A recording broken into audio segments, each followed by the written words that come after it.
ওদের সঙ্গেই থাকবো। এবার আমার বান্ধবীরা আমরা সবাই স্বামী ছেড়ে দেবো, জানো তো? স্বামীর ভাত খাবো না। কার ভাত খাবে তাহলে? হ্যাঁ, কার ভাত খাবে? কার ভাত খাবো বলছি। তাই কি বলবো জানো? মুস্কো মুস্কো চুল, খেপিকে বিয়ে করেছি, তারপর বড় বড় ফুটনি। এই আমি খেপি, আমাকে দেখে খেপি মনে বলছে হচ্ছে? ভাত টাল খাবো, বা বলছে তাল গাছে কি করে গো? ওগুলো মজা করছিলাম। খেপি কোথা বলো? হ মাথা বেঁধে এসো, এই শোনো শোনো, তোমার সঙ্গে কাজ আছে, এসো। গো মাথা বেঁধে দাও মাসি। হ মাথা বেঁধে দেখো মাসি বেনের কাঁটাতে,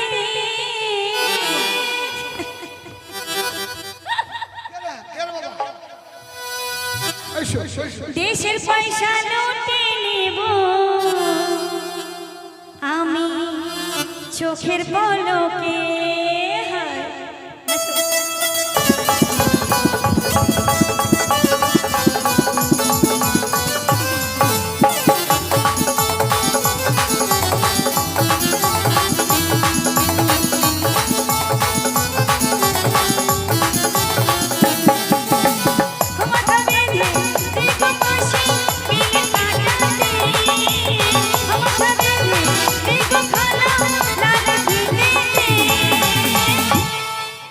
দেশের পয়সা লুটে নেব আমি চোখের পলকে, দেশের পয়সা লুটে নেব চোখের পলকে।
দেওরের ভাতে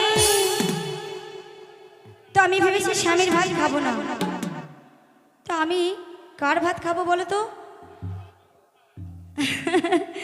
ঠিক ঠিক, একটা কথা বলি, আজকাল উভয়ে প্রেম হচ্ছে ছেলে মেয়ে সবার, সে যেই বয়সী হোক না কেন, এগুলো বেশি কালচার এখন বর্তমান যুগে, তাই তো? তো কথাটা মানে বলছি, তো এরকম হচ্ছে, তো পীড়িত হচ্ছে কাঁঠালের আঠা, লাগলে মোটেও ছাড়ে না। তাই যেই বয়সী হোক না কেন, প্রেম তো প্রেম হয়, তাই না?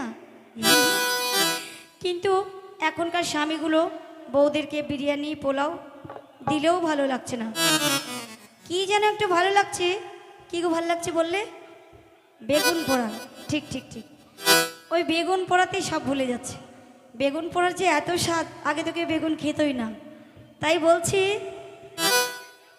স্বামীর ভাত আমি খাবো না বলগা বাবা, স্বামীর ভাত আমি খাবো না বলগা বাবা,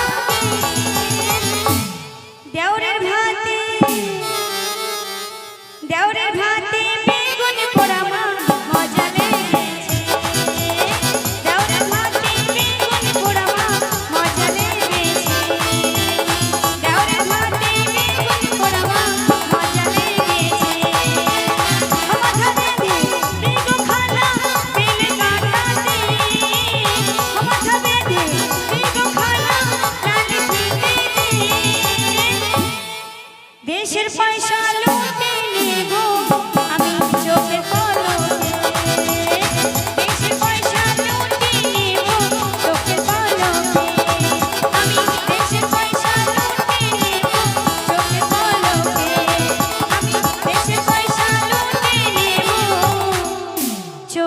হলো কি?